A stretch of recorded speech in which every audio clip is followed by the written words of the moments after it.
Let's turn into bats and terrify the ladies. Hello everyone and welcome to the 17th episode in the series of things you may have missed in The Witcher 3. We've been talking about blood and wine in the past several videos, and this one will be no different, because today it's all about Regis. If not for Detlef, I might have drowned in an eternity of icy terror. Oh, and speaking of his name, did you know that Regis is not the correct pronunciation in his native vampire language? Instead, it sounds something like Regis. We hear it when he introduces himself in front of the unseen elder. Sporenni veres nats atranes, avile cleva Regis etu. Okay, with that out of the way, let me warn you that this video will most likely contain enormous spoilers about the games, the books, and everything. And also, in case you haven't seen any of the previous 16 episodes, you can do so by checking the links in the description below. Alright, enough lollygagging, let us have a look at 10 and potentially a little more details you may have missed about our friendly and highly eloquent vampire. Starting from the very beginning, the first thing you may have missed is that we can actually visit his graveyard home before we've even met him. In fact, we can even enter through the front door, which at this time is unlocked. If we venture deeper, Geralt will briefly comment that this has got to be someone's home, or some things. This is someone's home, or some things. Sadly, as far as I'm aware, you do not get to bring it up later when you visit Regis officially for the first time. Rarely say no to a snifter. And while we're here, in number 2, I'd like to point out all the curious things that we can find in his home. Starting with a whole bunch of items that fit right in with his portrayal in the books. In them, he is very much into alchemy, brewing not only his famous mandrake alcohol, but different kinds of potions as well. On top of that, he's also a surgeon. There I led the peaceful life of a rural healer and surgeon. Or a barber surgeon, as they call him. And so, in his hideout, we can find all kinds of drawings, diagrams, recipes, brewing contraptions, as well as a human skeleton with a hat. Another thing we can find next to Regis's bed, which is likely my favorite part of his lair, is a note called "My Last Thought Before I Succumb to Sleep." And it is exactly what the name implies. The list of thoughts range from funny and cynical to deeper and more philosophical ones, and in the end it gets rather grim. The final one says, "I have a feeling that my friend Detlef will die. I am sad." Another thing we can stumble upon down this corridor is an illusionary wall. Nahal in his eye. Ought to use it. Interesting. Behind it appears to be the resting place of a knight who was buried alongside his sword. The curious thing about it is that the sword is actually silver. I don't know if that's a mistake, or it is hinting at the fact that this person may have been a witcher, who knows. We can also find a book written by Dandelion, but I'd like to save that for a bit later, so allow me to move on to number 3. This one is actually brought to you by a viewer of mine by the name of IZX Dream. He told me that early into the game, where Geralt brings up Detlef's hand, Wherever did you get that? if you avoid asking Regis about whether there's an easier way to summon Detlef, you can get a couple of unique lines from him much later when the vampires attack Beauclair. Normally, this is how the conversation goes. Regis, you mentioned there was a way to draw Detlef out. A way you've avoided resorting to so far because you thought it was too dangerous. Is that how I put it? Do forgive me that I've misled you terribly. The word dangerous is simply a scandalous understatement in this case. Regis, another inner monologue growing out of a personal dilemma. Just tell me how to flush Detlef out, force him to meet, please. But in this case, since you have no idea that Detlef can be forced to appear yet, the dialogue is different. Need to make some serious plans of our own now. It's gone too far, damn it. Gotta find him. Stop him. Question is how. We've tried everything. That is not exactly true. There is a certain staggeringly dangerous, mind you, way to force Detlef to reveal himself and incite him to fight. That's so. Go on then. Let me hear it. In due course. But first, Geralt, I'd like you to consider the alternative. It's a nice little detail and something that I honestly never thought to try. Now before I move on to the next one, let me go back to Detlef's hand for a moment. You remember how in Tesha Mutna you can ask Regis about the various vampire clans? Glyphs are carved into the rock. Coated with blood used to be. They mean something? They're emblems, symbols of, what you would call tribes, dispersed throughout the world after the conjunction. Well, the one he and Detlef are from actually has a bloody hand as a symbol, or rather a hand with a drop of blood inside. And this one? Which tribe's this? Garasham. My tribe and Detlef's. We both remained in this part of the world. I thought it's rather fitting, given that Detlef's own bloody hand is the key to finding him. Okay, moving on to number 4, and that takes place right after the hand conversation, where you go outside to have a drink. In this dialogue with Regis, he will at one point ask Geralt about CIRI. Ever find your Cirilla? And Geralt will respond that he found her back then. Back then. Yeah. And then they separated. But we parted again soon after. This is all from the Witcher books, since Geralt and Regis were looking for CIRI. Then he will say that they reunited once more. And when the time was ripe, she came back. This time referring to the Isle of Mists in the third game, and then defeated the Wild Hunt together. Defeated the Wild Hunt together. Ooh. However, all of this does not happen the same way if you had the ending where CIRI dies. Cyril is dead. In this case, Geralt will say, and with a rather trembling voice, only that he found her and then they separated, which, like I said, happened earlier in the books, but he will actually avoid talking about any of the events from the third game. Ever find your Cirilla?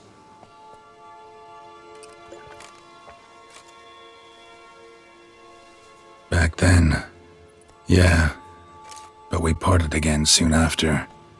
Which, I suppose, suggests that Geralt feels guilty and responsible for what happened to CIRI during the worst ending.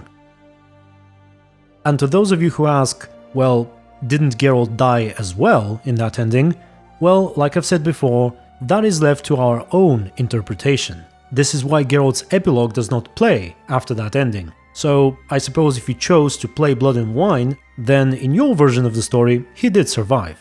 Alright, let's not dwell on this any further and move on to number 5. Here, I would like to talk about human-vampire relations, and specifically the horrible ways in which the higher vampires can treat humans. Regis mentions some of it during the Tesha Mutna quest. We have arrived. The sacrificial chamber of torture and torment lies underground. But in addition to those pieces of dialogue, there are 2 notes you can find inside the ruined castle that shed even more light on the matter. The first thing I wanted to show you here is a book called Battery Cage vs. Free-Range Humans. In short, it tells about the 2 primary schools of thought among higher vampires when it comes to farming humans. The first one, Battery Cage as they call it, is basically keeping humans caged or in larger confined spaces, while at the same time selectively feeding and breeding them to achieve the best possible blood qualities over time. And the second one, the free-range one, as you may have guessed, is to provide a more natural yet controlled habitat for them where they can live freely. Freely in quotes, I suppose. It also implies that certain manipulation techniques are used to make the humans physically or emotionally attached to their vampire owners, which of course instantly reminds me of Oriana and her orphanage.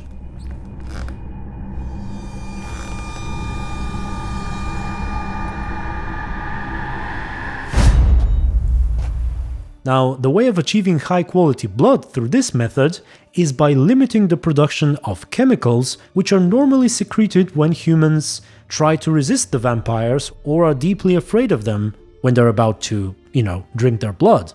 It also implies that some humans may even experience pleasure born out of sexual tension, which also improves the flavor of the blood.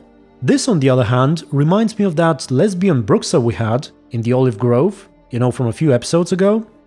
Okay, and the next book, or rather a transcript that I wanted to show you, is a conversation between a higher vampire and a human being. It goes like this. The vampire asks, "Who are you?" The human says, "My name is Alex Viscount." or Viscount, however it's pronounced. "Why is all your skin trembling?" asks the vampire. "I'm scared, sir," says the man. "You're scared? I don't understand." "You don't know what fear is, sir?" "No, I have mastered your language, yet some concepts are beyond me." "What is fear?" "It's a feeling that destroys every other feeling. It controls your head and your heart." "What do you mean? I have carried out tests in my laboratory, and I have discovered that a mother, subject to appropriate stimuli, is able to forget about her child and think only about how to avoid pain." "So fear would be similar to pain?" "No, pain rules the body, but fear is born in the heart." "Oh yes, what you say is very interesting. I think I'll have to examine your heart in the laboratory." "What do you mean, examine?" "I mean examine. Take it out and subject it to proper examination." "But sir, that would kill me." "Yes, your mortality is a great inconvenience, but it was not me who created your species, and I'm not responsible for its excessive frailty." The conversation was carried out in human language and does not need to be translated. Okay, on that unpleasant note, let's move on to Detlef's toy shop. In number 6, I'd like to tell you about all the curious things you can find in there. First off, we learned that the shop belonged to someone else who couldn't pay the rent in time and got evicted, which reminds me of that hidden werewolf story. But anyway, then there is this rather touching letter from a little girl by the name of Isa, or Isa perhaps, who had just learned how to write and wrote to the former owner asking him for an old toy, since her family couldn't afford one. You can pause to read it if you wish. There's also a good amount of wooden Nilfgaardian soldiers, and only one who differs from the rest. I can't quite tell where he's from. And finally, probably the most interesting thing, likely an oversight by the developers, or perhaps a bit of an Easter egg for those who look really close at things, the note with the name of the 5th victim is actually in Detlef's shop. You know, the one with Anna Henrietta's name that you normally look for with Regis after the ending? It can be found over here. It's written in a Glagolic script, but even if you can't understand it, you can sort of deduce it by the fact that you have a short word with what appears to be the capital and the lowercase versions of the same letter with 2 of another letter in between, followed by a longer word that ends in the same letter as the first one and has 2 of yet another letter before that. Finally, a funny piece of dialogue from Regis can be heard if you try to exit the building before you've finished the investigation. Where have you gone? Geralt! We've not finished yet! Ah, I expect you to return! You're one fast son of your mum! Now, before we move on to number 7, allow me to take a moment and ask you to give this video a like if you've enjoyed it up until this point, and perhaps to subscribe to my channel if you haven't yet done so. Also, I would like to thank my YouTube members and supporters on Patreon for helping me make these videos possible. Over the past nearly 2 months at this point, the earnings from YouTube have been rather significantly decreased, likely a result of the global economy suffering, and so these memberships are very much appreciated. Okay, going back to Regis. In number 7, I have yet another detail from that same person. He told me of an interesting dialogue option that only appears under certain circumstances while investigating Detlef's home. You know how on the 2nd floor there are 2 major pieces of evidence that you need to find. The letter from Sienna, or the blackmailer as they call her at this point, as well as the names of the victims. Normally you would loot the letter first, simply because as you go upstairs it is the closer of the 2 objects. However, it turns out that an unique piece of dialogue shows up in case you find the names first. You know how Regis says that they don't look like they were written down by Detlef? Detlef's victims, one and all. But that's not his hand. All of it written using the same ink. Well, in case you don't have any extra evidence that someone else is behind it up until this point, Geralt can actually cast doubt on Regis's claim about Detlef's handwriting. Detlef's handwriting. Seen many samples? A handful, but mind telling me why you ask? Listen, I know you want to believe he's somehow not responsible, but maybe you're just wrong. Could be he himself wrote those names out, stained that slip with wine. No, Geralt, I know him. In a fit of rage, out of passion, I could believe he could kill. But murder? A series no less, planned out? It's simply not him. A hideout in the city? Learning his victims' habits? Noting down their names? No. Someone is controlling him. Of this I am certain. Still got nothing, basically. Need to look around some more. Let's get to work. It's just wonderful how they thought of this in that particular situation. Hats off to the developers here, as well as Mr. or Miss IZX for sharing this with us. Okay, and for number 8, something that I've mentioned at least twice by this point, but forgive me because I'll show it again, and it's the fact that if you do this part of the game before finishing the Hearts of Stone expansion, but after getting the mark from Gontor-O'Dim, you can actually ask Regis about it. Well, actually, he is the one who asks you about it. The trick is not to leave after you're done with the investigation, but rather to try talking to Regis again. You'll then get the dialogue about the mark, as well as learn the fact that he was a punk. Therefore, I repeat, Dettlaff will show. Sooner or later. But while we're at it, be so good and explain to me how it was you acquired that startling scar on your face. Forgive me for being direct, but it's tormented me for some time now. Long story, actually. Let's just say I struck up with some unsavory folk. No worries, though. I'll get out of it. As you well know, during my teething years I had a spell during which I abused blood. Among vampiric youth I was, all false modesty aside, rather popular. I ran with the plasma crowd. I made a great many acquaintances, one of whom was Dettlaff. But our paths soon diverged. You see, our band had an appetite for chasing youthful capers. Blood-guzzling contests, that sort of thing. Let's turn into bats and terrify the ladies. Dettlaff thought it all foolish. He was right, of course, though I only came to understand this later. Sorry, just can't imagine you as a young vampire rabble-rouser, renegade, punk. You know of our exceedingly long lifespans. They allow us plenty of time to change. I, for one, thank the gods for that.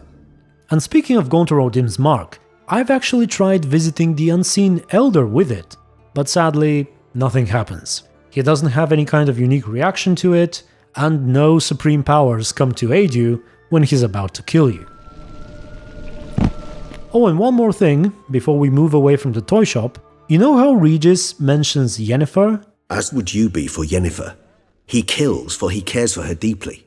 Well, even if you're romancing Triss at this point and rejected Yennefer, he will still bring her up. Some people have wondered why, and the answer lies in the books. During the period in which Geralt and Regis have known each other, there was nothing really going on between Geralt and Triss. In fact, there was something going on between Geralt and Fringilla.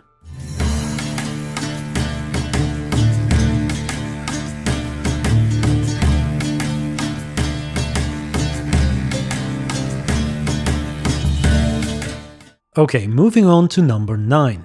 Here I have a couple of details about Regis and fighting. The first one is that he helps you if you lose the fist fight against the thugs while investigating the 5th victim.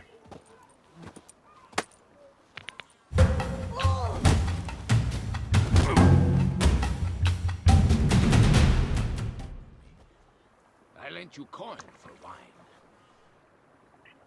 Are you well, my friend?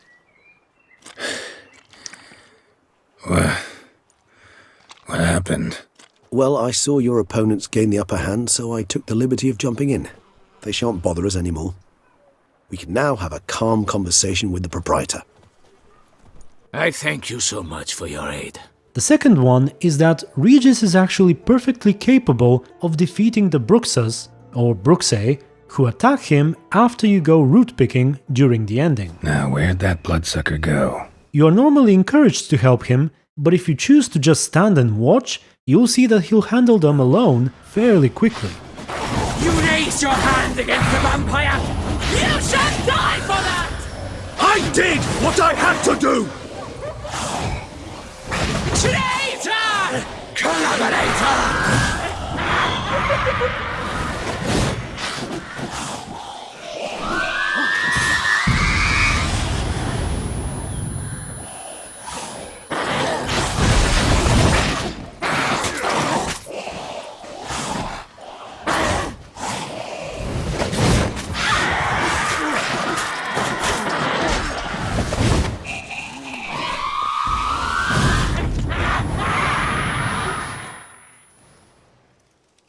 Those BRUXAE, they called you a traitor.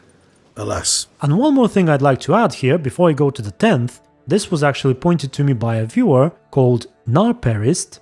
So it seems that in his vampire form, Regis's teeth resemble those of a vampire bat, particularly with the large incisors. This, by the way, is not the case with Detlef. Additionally, and I can't really attest to that simply because I lack the knowledge, but the same gentleman who shared these sketches also theorized that Regis's teeth are aligned in a superior way compared to Detlef's. Superior when it comes to things like efficiently biting and hunting prey and so on. let us make for my camp. I've an overwhelming desire to have another drink. Okay, finally we come to number 10. This is something I initially thought was too obvious, but then I made this video about losing the Gwent game in prison, and I was surprised by the amount of people who commented how they didn't even know that you could go to prison. And so the same people must have also missed the fact that Regis doesn't actually need to fight the BRUXAE and banish himself from Toussaint in the end. This can only happen in one of the two endings in which you go to prison, specifically the one where Sienna dies and you let Detlef go free. You can go. Geralt, Regis, farewell.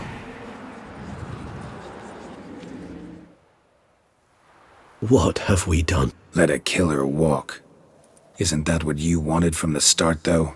In that case, Regis isn't forced to kill him and ends up on good terms with the local vampires. However, he then heads out to search for Detlef and help him. What about you now? Got a plan? I do.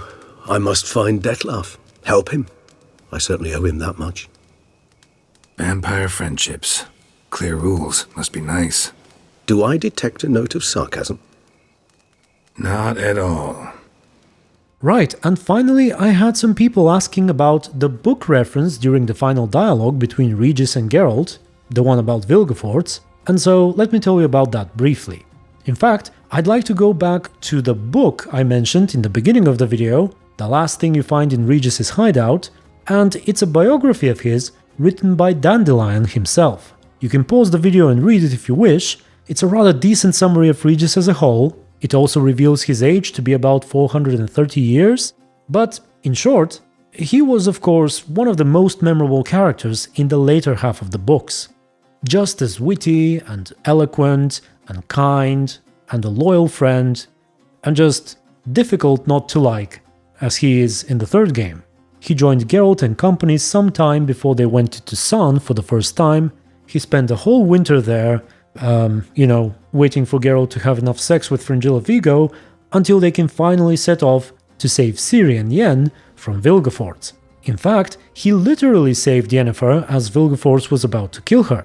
Sadly, he ended up getting incinerated by the mage, and that is how the whole thing started in the games, where it turned out that Detlef found him, or what was left from him, and helped him regenerate from that to full health.